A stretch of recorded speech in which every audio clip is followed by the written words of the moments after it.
ప్రయత్నం చేస్తాం. అఫీషియల్గా తెలుసుకున్న తర్వాత పూర్తి స్థాయిలో మేము స్పందించేటువంటి అవకాశం ఉంటుంది. అసలు దీన్ని రీఆర్గనైజేషన్ చేయాలనుకుంటున్నారా లేదా, చేయాలనుకుంటే ఏ పద్ధతుల్లో చేయాలనుకుంటున్నారు? 57ని 76గా చేస్తారా, లేక ఇంతకు ముందున్నటువంటి కార్పొరేషన్ అలాగే ఉంచుతారా, లేకపోతే కొన్ని గ్రామాలు కలుపుతారా? ఇలాంటి చాలా అనుమానాలు మాకు ఉన్నాయి కాబట్టి ఈ అనుమానాలను నివృత్తి చేయవలసినటువంటి బాధ్యత అధికారులకు ఉన్నది.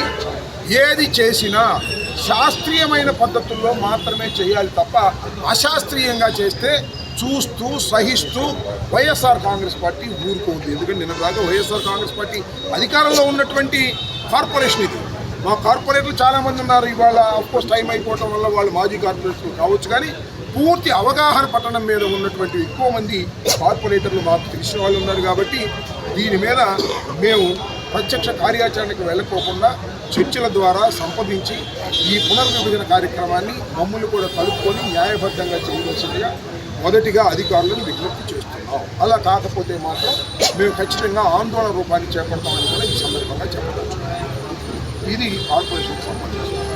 ఇంకొక